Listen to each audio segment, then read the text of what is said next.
Welcome to Recalculating Small Business. Like its award-winning book, Recalculating is dedicated to small business in America. Your hosts are Don Mazzella and Dan Perkins. Our radio program is dedicated to you, helping the small business owners increase their profits. We draw our name from Recalculating, voted the best small business book of 2017 by the Independent Press. In this book, it features ways to grow your small business. Now, here's Don Mazzella. Dan, our next guest is Kate Stackhouse. She's Director of Sales Strategies for First Citizens Bank. She's here to talk to us about a new study her institution has just completed. Kate, welcome to the show. Thanks very much. I'm glad to be here. It's a privilege to be able to share some of the results of our small business survey. We are anxious to hear about it, but first, Kate, tell us a little bit about yourself. Well, Don, I'm the Director of Sales Strategy for First Citizens Bank. So let me tell you first a little bit about First Citizens. First Citizens is the largest family-controlled bank in the United States, and we've got over 550 locations in 19 states. The bank is really about being able to provide better banking that helps people live better lives. We pride ourselves on those relationships that we've built with our customers over the past 120 years. You know, it's our long-term rich heritage and an ongoing commitment, to our customers and our communities that really make us different. My role here at First Citizens Bank is really about helping the organization define our business models. And the business model is really about helping define what our customers value and how we're going to support them on their journeys. Okay, that being the case, tell us a little bit about the survey that you've just completed. Well, the survey is a survey that we've been conducting for about 4 years, and it really helps us understand from the customer's perspective what's going on in their minds, and it helps us stay in tune with those attitudes of the small business owners and helps us have insight into their outlook and their sense of opportunity. What it does for us is it helps us gauge expectations, their concerns, their challenges, and it enables us to prepare our associates to be able to work with customers. And they work with them in a way that helps them better understand their business and become better business partners in the business decisions. When we do this survey over the past 4 years, it really has been a survey that there's about 300 respondents. We did it in February.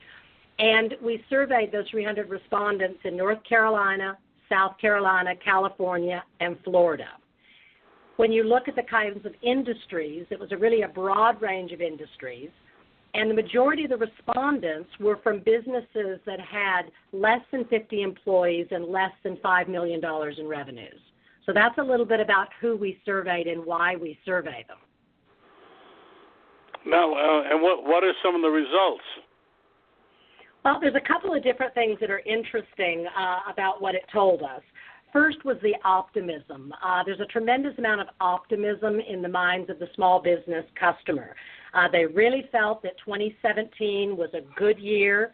They felt that it was actually higher than their perception of how good of a year the prior year was. And that they also felt that 2017 was going to be a good year as well, and that their businesses were going to grow, and that they were going to be prepared for expansion opportunities in 2018. What was also interesting, though, was their uncertainty about the long-term economy. And while most were still optimistic, there was definitely a decline over the 2017 outlook related to the long-term economy. Dan, I'm going to let you, this is right into your alley, so I'm going to let you take over and go from here. Yeah, thank you. Kate, you said you're in 19 states. Give us a geographical diversity of where your First Citizens Bank operates. The southeastern United States is a core group of our branch network, and in North Carolina, South Carolina, Virginia. We also have locations further south in the southeast into Florida and Georgia. And then we have also presence across California, Washington, Oregon, Colorado, Texas, Arizona, just to name a few of the states. And was this large, diverse network of banking institutions acquired over time, or has it been internal growth that's taken you into all these markets? It's been a combination of the two. Our legacy organization really centered in the southeastern United States with North Carolina and South Carolina. And then through strategic acquisitions and organic growth, we've expanded further on the southeast, and then through acquisitions into, more of our western and central United States locations. So how important is the small business people that you surveyed to your banking institution for being successful? Dan, the small business customer is sort of the cornerstone for Citizens Bank. We really have built our business, through the communities we serve, with these small business customers, in both not only their business relationships, but also in their consumer, and in their personal financial dealings as well. So the small business customer has been a mainstay of the organization. And it's interesting because we actually identify ourselves very closely with the small business customer, given our heritage. Our bank was founded in 1898 in a community of Smithfield, North Carolina, similar to a small business owner, with a man with a vision, a man with a dream, of a bank. And we've grown this 120 years later to a 550 branch network across 19 states and a very formidable regional bank. So are you a public company or still privately held? We are a publicly traded company, but again, family controlled. Okay. So since small business is important to you, right now, what are you seeing in the terms of products and services that your small business customers are now looking for from you, and has it changed over the 4 years of the survey?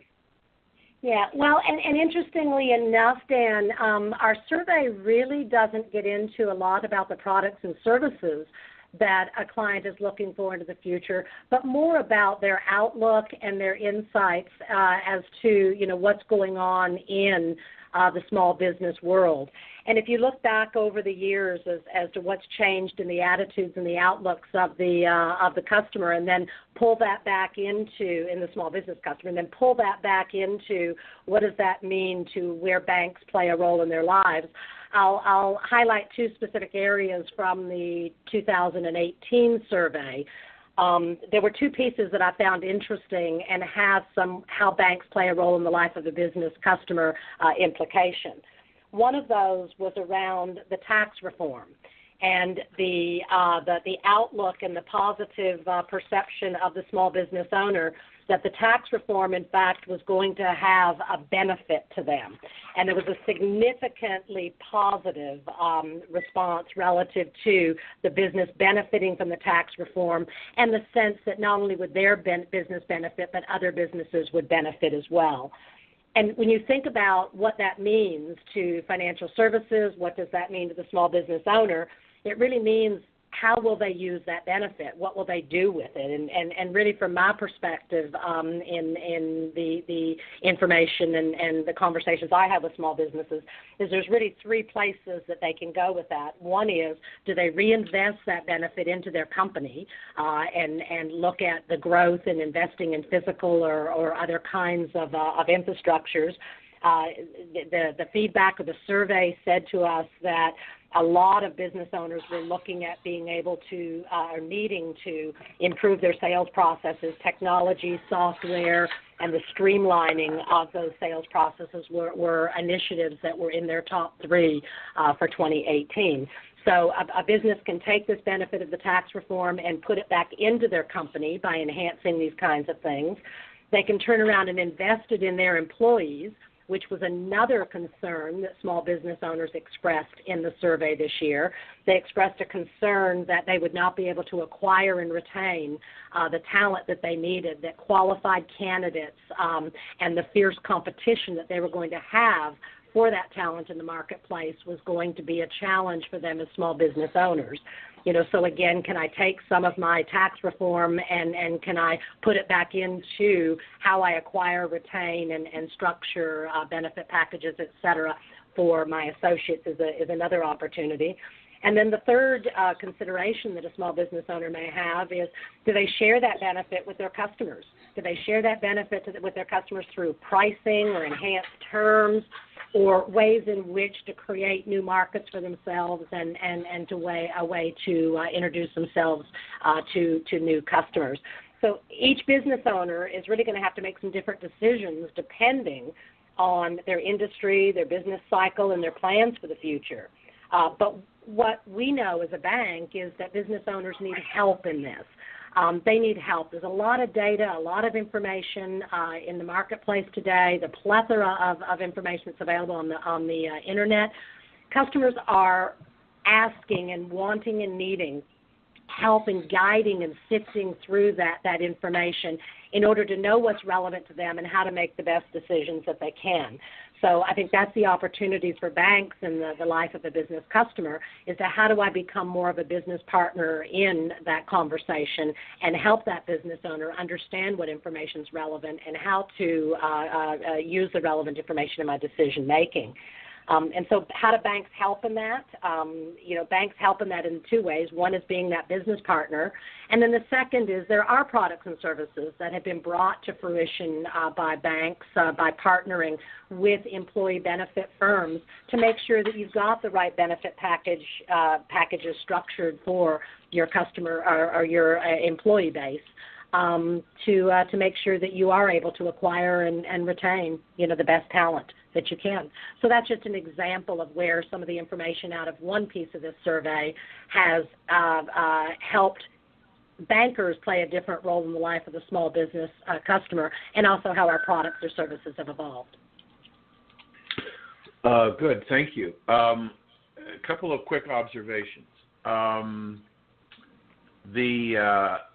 You could have gone anywhere you wanted to in answering the question, but I have to assume that the tax bill issue ranked pretty high, both positive and perhaps negatively, because they didn't know what they were going to have to do or should do with the results of the tax bill. So would it be fair to say that is perhaps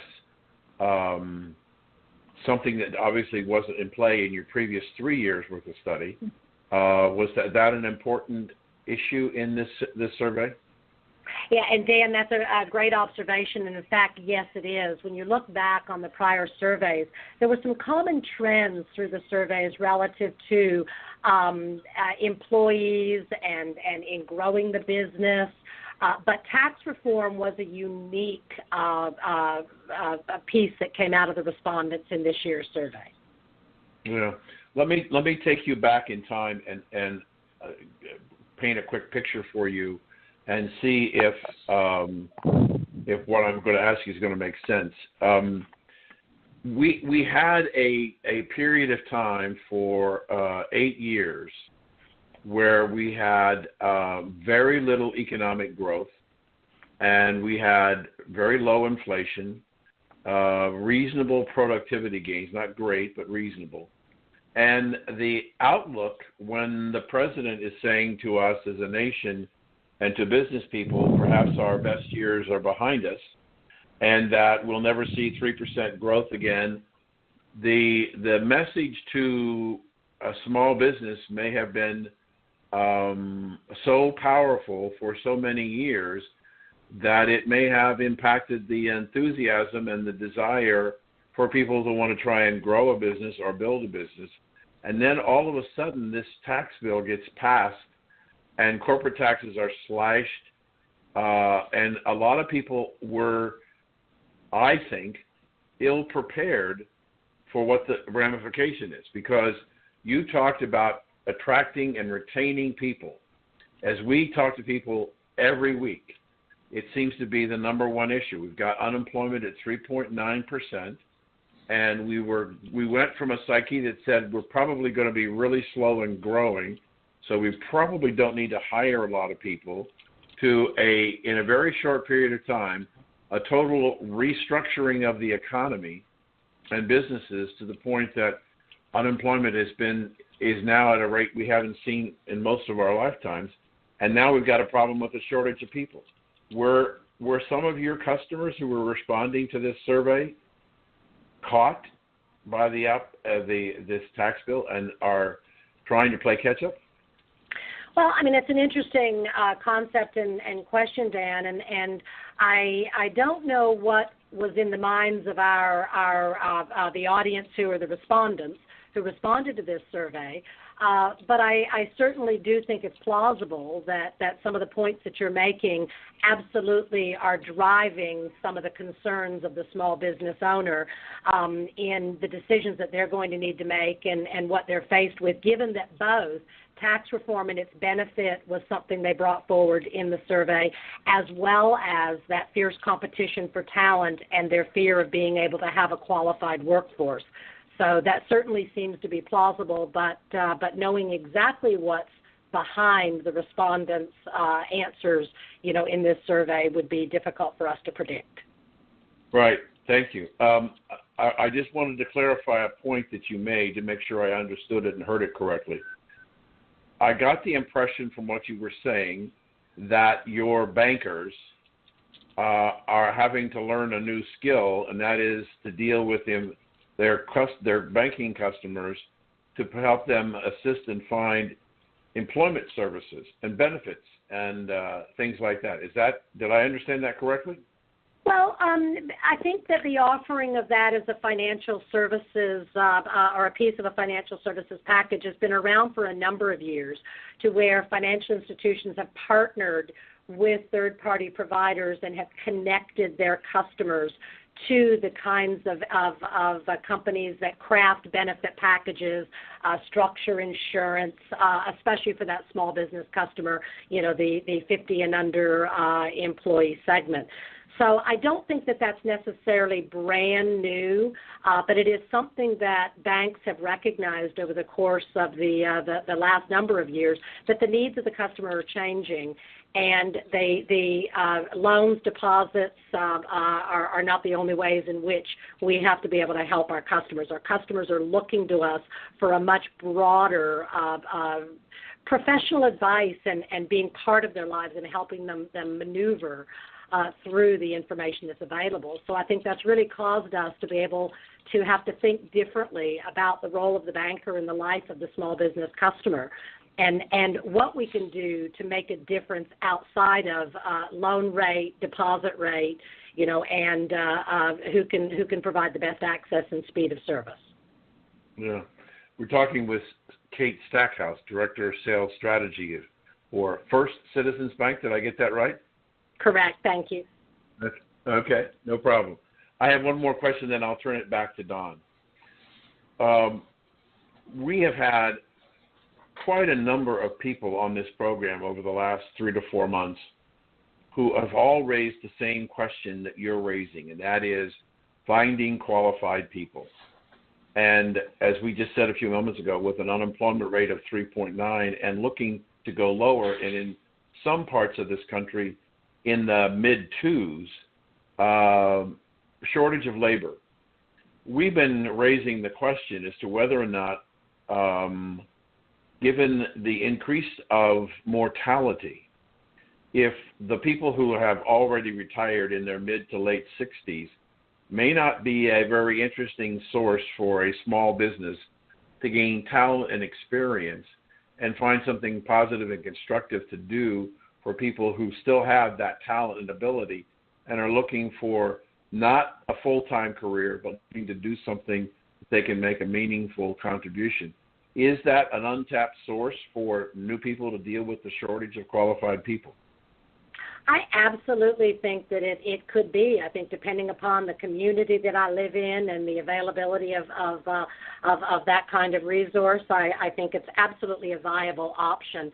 I think what's really important, though, as we think about the acquisition of talent, I think that we far too often, and we're faced with this in the banking industry, as are our small business customers faced with this, It's not relying on a passive candidate pool.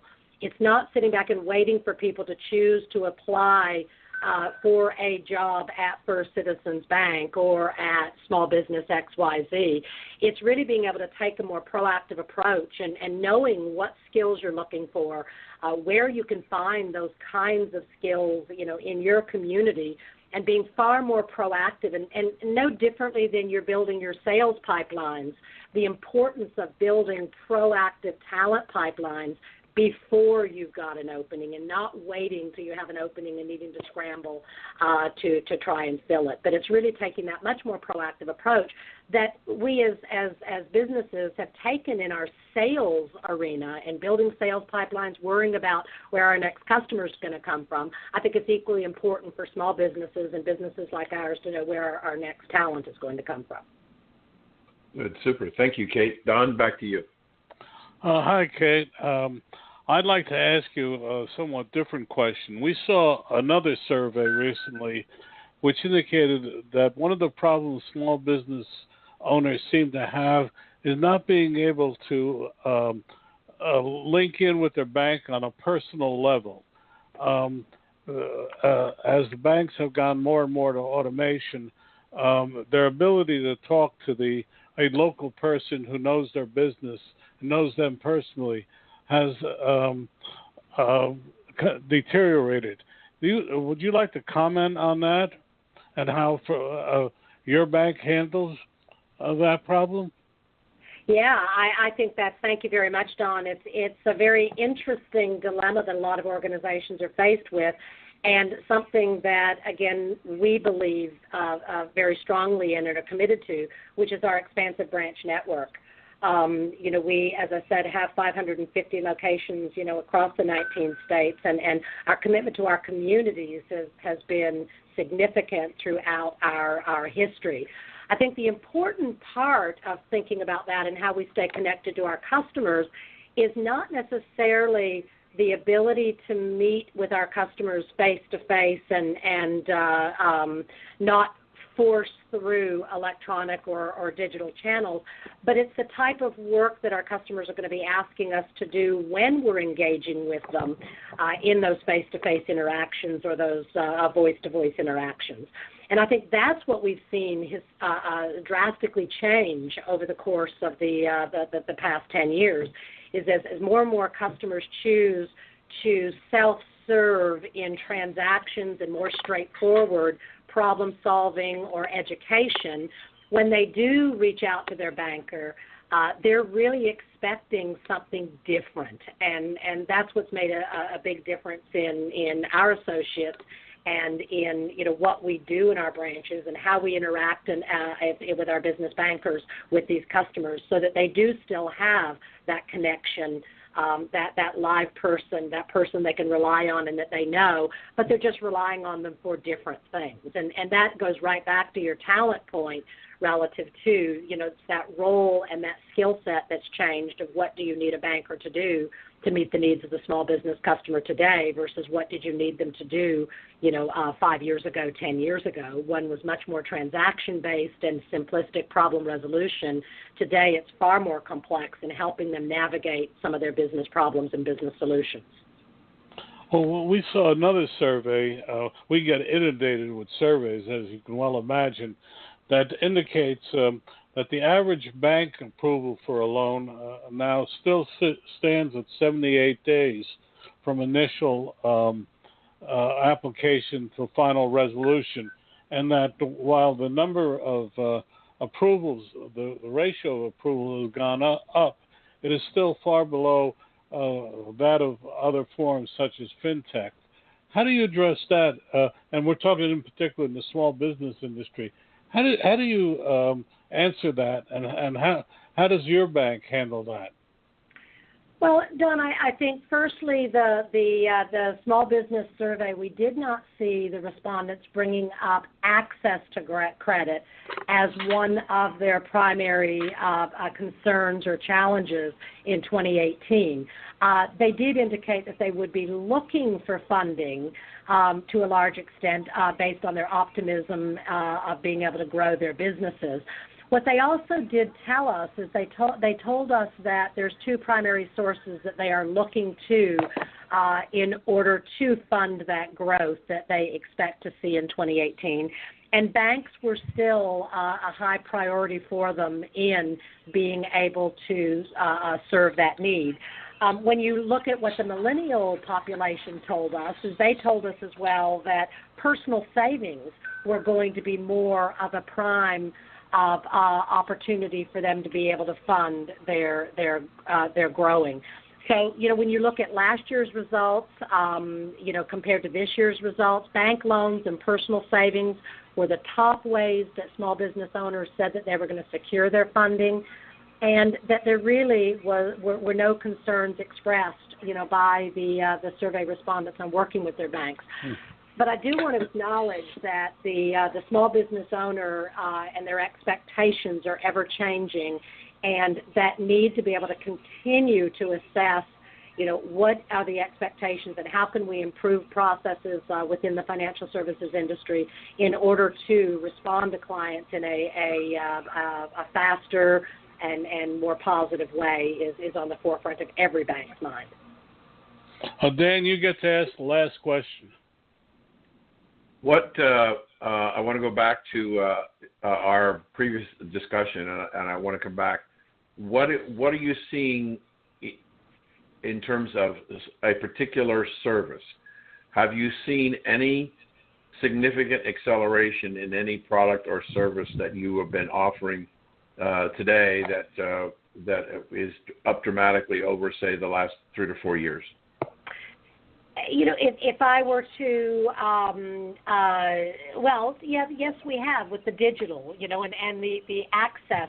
Customers want more instantaneous access to information. They want to be able to do more things in an automated fashion as opposed to having to get in their car, drive to their bank, and be able to transact. So I think that the highest, most elevated activities or adoption of small business owners has been in the advancements made in the digital banking arena.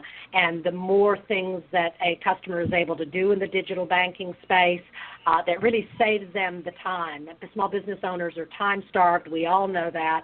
And that's been the biggest thing I've seen that's been transformational in the way in which a small business owner needs to rely on their bank and what they can do differently in order to save them time and but still access the meaningful information they need. This is a quick follow-up. Do you see any concern about privacy and security? I mean, if we're going to a digital framework with all the hacking that's going on and the accounts that are being compromised at credit card companies and banks and online services, where does that come up at all about the bank's ability to protect my information and my assets? Is that an issue, or is it a non-starter? Well, it's something that's at the forefront of everyone's mind to make sure that we're continually assessing and reassessing, the way in which we protect, our customers. And there has not been anything that has given us any concern to say that we're not on the right path, doing all of the right things that are necessary to protect, our customers' information and protect their privacy. Good. Back to you, Don. Well, unfortunately, Kate Stackhouse, we're out of time. Can you tell us the website and how people can see more of the survey? Yeah, thanks very much, Don.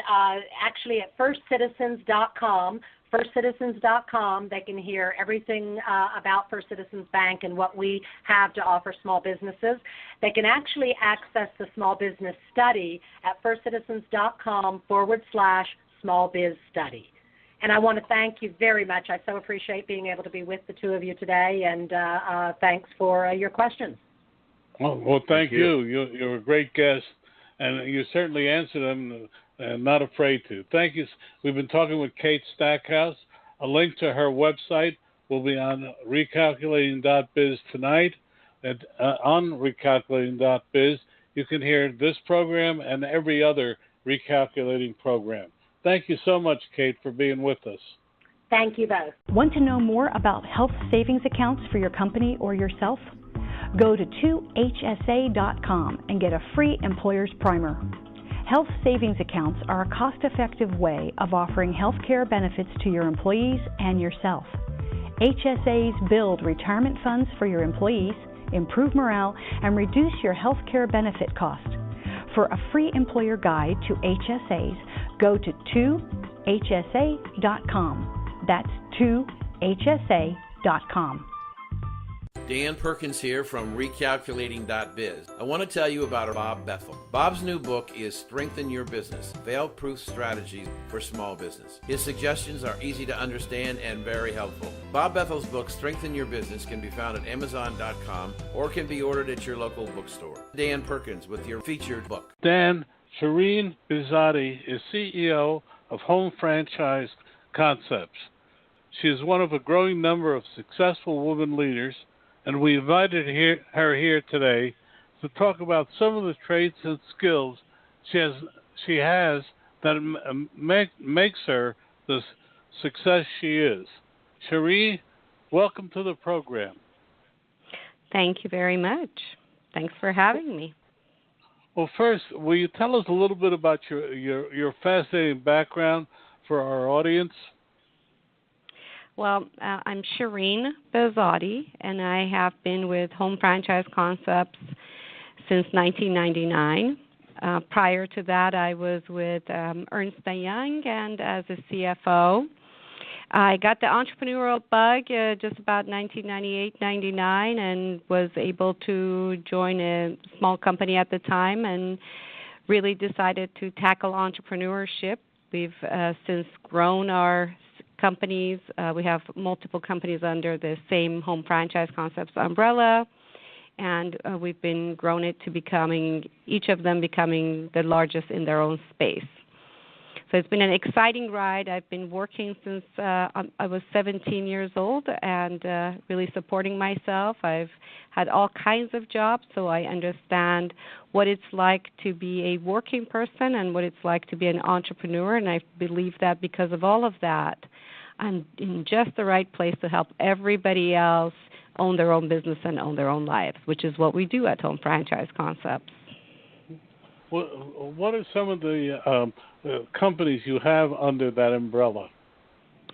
We have budget blinds. With that, we are about 1,200 franchise territories strong. With budget blinds, we are the largest retailer of custom window coverings in all of North America.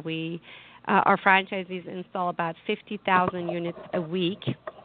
Our second concept is Tailored Living, featuring Premier Garage. And with that, we are the largest franchise system for whole home organization. That means inside the home, closets, home office, pantry, and then as well garage and organization and garage flooring.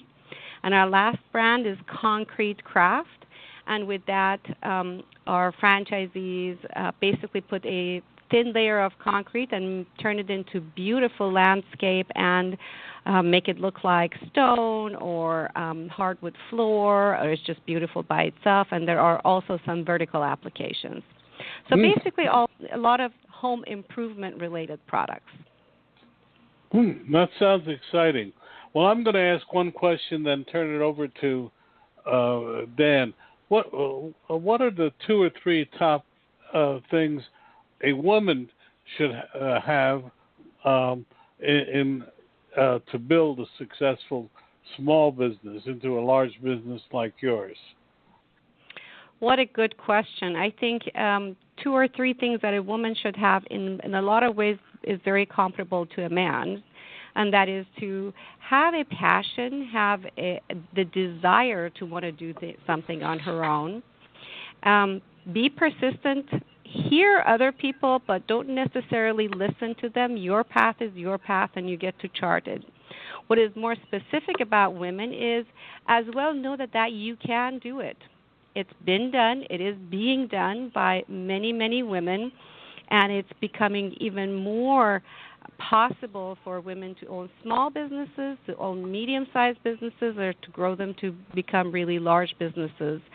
It's all about having the confidence that it can be done and just applying yourself to that vision. Dan, I'll now turn it over to you. Well, thank you so much, Shirin, for joining us today. Let's do the one important thing of the many important things we're going to talk about. How do people get in touch with you? Do you have a website, something they can go to, or does each franchise have its own? Tell us how they get in contact with you.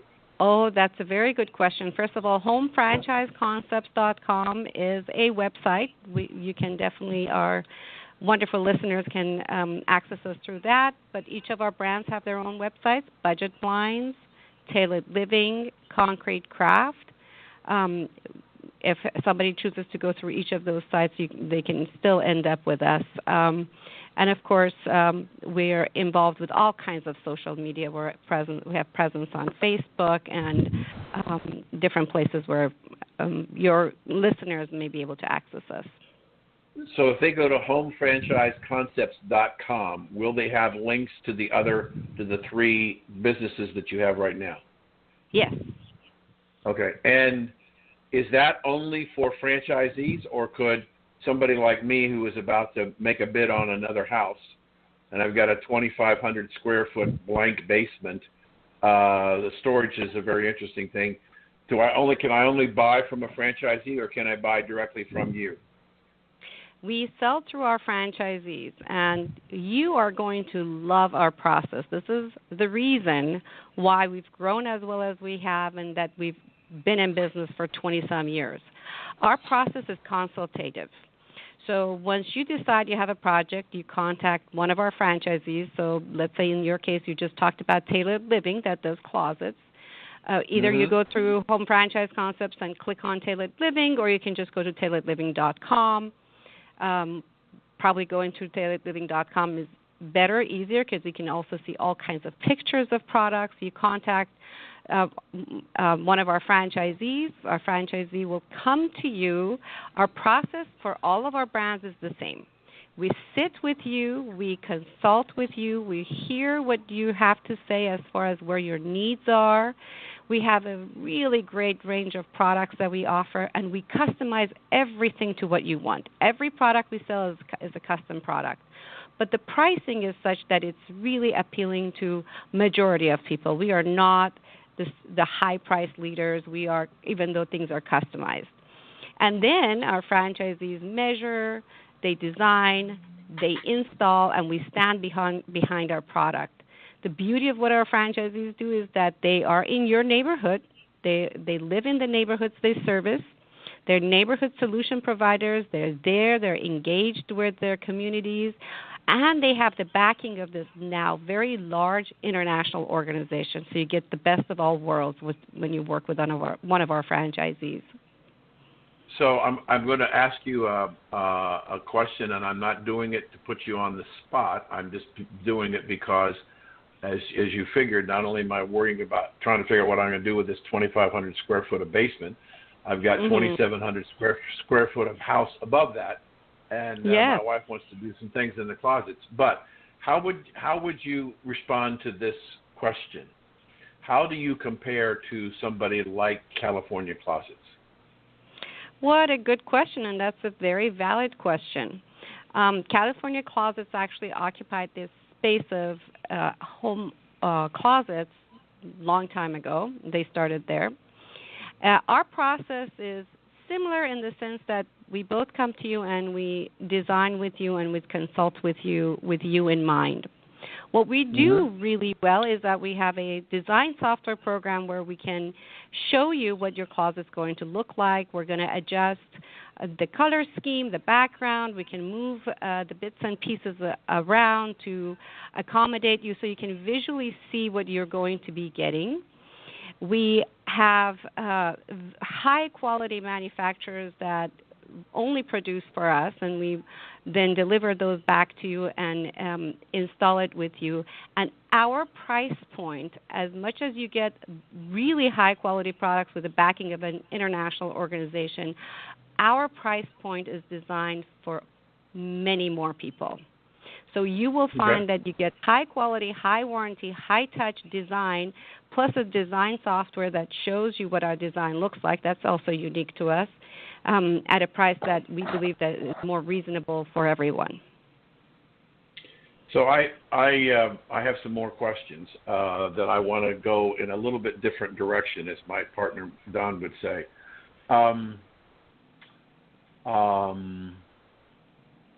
What's important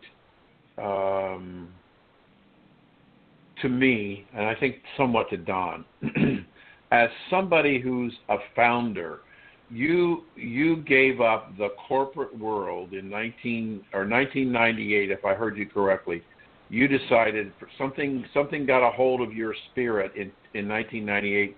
You decided you wanted to be an entrepreneur, and you were working for, did you say Ernst & Young? Right. At the time, I was a CFO. Prior to that, I was working at Ernst & Young, but close enough. Okay. So, but my point is, the reason why I'm asking the question is I want you to help us understand how you made the transition. And I say this because my brother-in-law went to the University of Maryland studying accounting, sat for the CPA exam while he was working for a Big 8 accounting firm. He passed the exam, and he quit and started up a pizza shop. So what I want to find out from you, Shirin, what happened to you in 1998, 1999, decided you wanted to go in a totally different direction?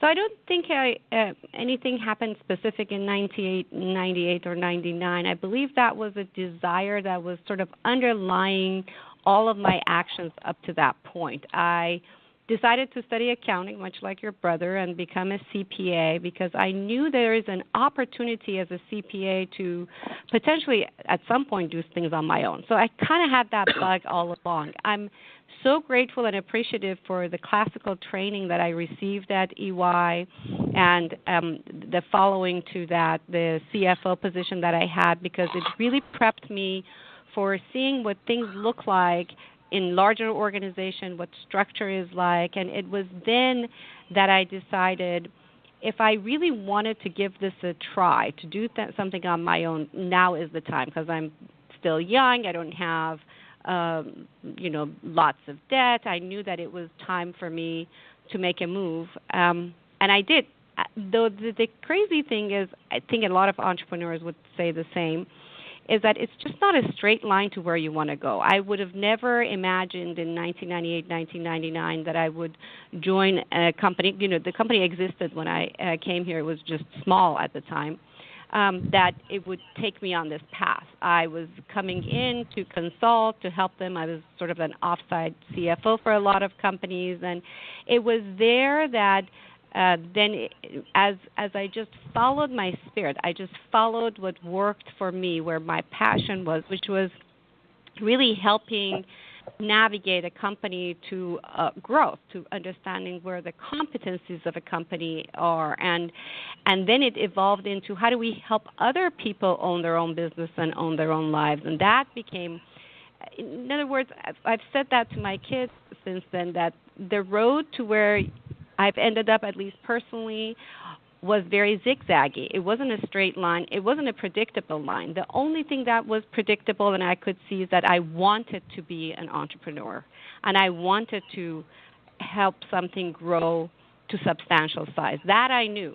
The rest of it, I just followed my gut, and I also really applied myself to everything I saw, and just opportunities opened up. So when you came in, did you come into home franchise concept? Was it already an existing company? Well, we had Budget Blinds was around since 1992, had started franchises in 1994. There were some franchises, I don't remember how many, but it was fewer than 100 when I joined the company in 1999. It was just Budget Blinds. And then for a few years, we were really trying to figure out, so I became, of course, a stakeholder and a principal of the company. We really were trying to figure out how to sell franchises, because up until that point we had only sold franchises to friends and family and customers. But how do you sell franchises? How do you get the attention of the public to want to invest and own their own franchise, one of ours. At the time, we only had budget blinds, and it was 3 or 4 years of really hard work, trials and tribulations, making a lot of mistakes, but hopefully not too many, to land on a model, a formula, a system that in 2003 we started really selling 15 to 20 a month of our franchises. I'm very proud to say all of these years, about 20 years, we've had very, very minimal turnover. So our franchises that we put in business stay in business and thrive. And about 2005, I did ask this question. I said, what is it that we're competent with? What is our core competency? Is it just blinds, or is it window coverings, or is it franchising? So made the decision that we thought it was franchising, and that's when we created Home Franchise Concepts. And in 2007, we launched Tailored Living, which is today, like I said, has already organized 245,000 lives. So we obviously proved that there was something about franchising that we understood, and now we've expanded to the third brand, and you'll see more of us coming up because we are in acquisition mode. So we're going to bring on more brands under Home Franchise Concepts. Terrific. I have one more question, then I'll turn it back to Dawn. Yes. There's a great deal. I'm probably making a false assumption that the bulk of your business comes to the United States. Or is that false or true? Bulk of it is, but we have very strong presence in Canada. Okay. The reason why I'm asking is that I've seen over the years a number of stories about how women entrepreneurs are being helped in third world countries to start businesses with very small amounts of money. And in some cases, $250 to $500 to start little manufacturing neighborhood businesses and things like that. And so, as obviously a very successful woman, you have great business instincts. What are the opportunities still for women in business, regardless of whether they're third world countries or the United States or Canada? We are very, very passionate about providing opportunities for women to own their own business. That's a part of the reason why we're in business in the first place, and that is we created systems and programs, products, pricing, offerings that allow anybody from any walk of life to have a reasonable capital investment. There's some investment up front, a reasonable capital investment, and pretty low overhead when it comes to running their business and in their relationship with us, to allow individuals that are entrepreneurial to get off the ground and be successful. Our models are flexible and they're scalable. You can have a large business that's very profitable, or if you decide to have less of a commitment of time, you can still do that with our brands. And that is part of the reason why we have so many people from so many walks of life in our system. We have lots of women. We have a lot of single moms. We also have veterans that have transitioned into civilian life. We have millennials. We have senior citizens. And that's why we are growing as much as we are to date. We still have a lot of interest from people to want to take on one of our franchises. That's one opportunity for women. The other thing that I'm extremely proud of is as an organization, our commitment to giving back. We've not only been involved and ranked really highly with veterans. The past few years, we've given away millions of dollars in helping build homes for special need veterans, with making donations to Wounded Warriors of Canada. This year, we rolled out what we call Heart and Home, is that our give back initiatives for all of our brands, including HFC, from us and all of our franchisees. And we have story after story of our franchisees that give back to where they are. As a company, we adopted a new charitable organization in 2018 that we're just now rolling out this plan with, which is working wardrobes. It helps. It started with women only, but now it includes men as well. Helps people find their dignified way back to work with providing them with clothing, with interview skills. And our particular initiative is Give 5, Help Me Drive. Give me 5, Help Me Drive. And for every $5 donated, we help someone find their way back to work. That is what we're rolling out in the next month or so that, again, we can partner with organizations that help women specifically. Are those organizations and your philanthropic work on your website? Yes, what you do, or is it okay? Yeah. Okay. I have just real quick. I would love to talk to you off the air. I have a foundation called Songs and Stories for Soldiers, which deals with veterans' mental health issues, and we're in 100 facilities across the country. I'd love to talk to you, but that's a separate conversation off the air. But back to Don. Thank you. Well, Shirin, I'd like to go back to what a focus on our program is. What are the three things that you tell other entrepreneurs when they come and talk about your success? The three things that I tell other entrepreneurs, is that what you asked? Yeah, correct. Okay, great. Well, first of all, I would say if you're thinking of being an entrepreneur, then pursue it. And the best way to pursue it is start researching, trying to figure out what the best fit would be for you. From my perspective, franchising is a very interesting next step. The reason is when you become a part of a franchise system, you don't have to reinvent the wheel. You don't have to figure things out on your own. You're joining an organization where you have lots of good lessons learned over the years. Systems are created. You have fellow franchisees that you can talk to.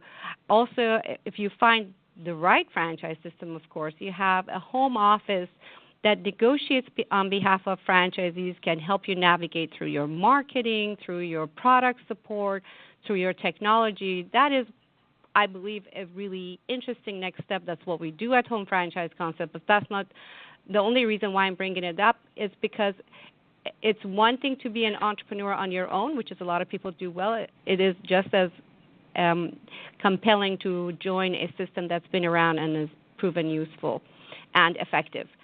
And lastly, since you said 3 points, I'm going to end it at only a third point because I have a lot more to say about being an entrepreneur. But lastly, I would say what I said earlier, and that is know that your path is your path. A lot of people want to give you comments and advice, and that's great for them. Of course, you don't close your ears. It's wise to at least hear people out, but know that they're not in your shoes, and it is okay to move forward with what you think is right for you, and just do it. Well, let me go to the other side and ask a question. You have a franchisee that's not reaching his or her goals, either sales or otherwise. What are some of the things you do to help them succeed? We have a very strong support system. We have folks that are on the phones, they're coaches, and they reach out to franchisees. Either franchisees reach out to them, or they as well are commissioned with reaching out to franchisees to check in with them. We go through a process depending on how long you've been in the business, right? So when you first start, we give a 2-week training and a lot of support initially, a lot of weekly touch points and discussions to make sure franchises are up and running. But let's say in your case, it's a franchisee that's been around a little bit longer and just needs additional help. Our support staff go through a diagnostic process. They go through an analysis of the franchisee's business, and then with that analysis, they detect where different levers can be pulled. Are you generating enough leads? Is your closing rate right? Are you showing up to appointments prepared? Wherever that issues may lie, and generally speaking, it's not one, obviously, it's accumulation of 2 or 3 things.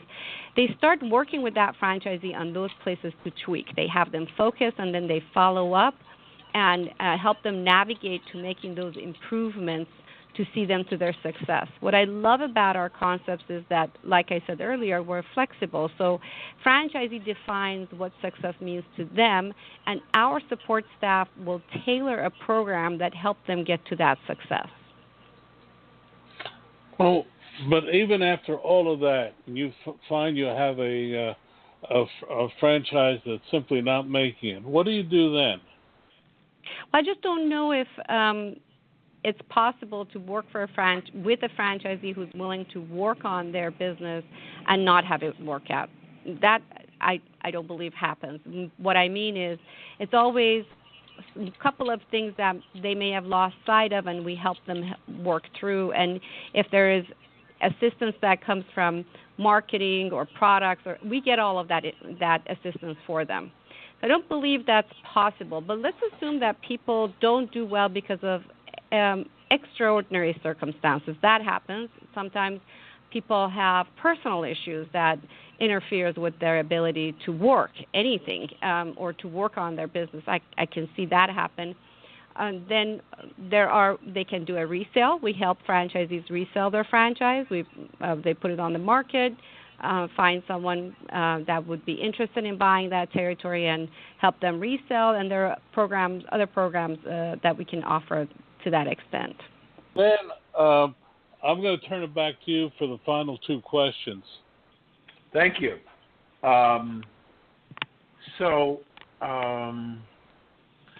You said in the last part of my interview with you, you said you were thinking about or looking at acquisitions.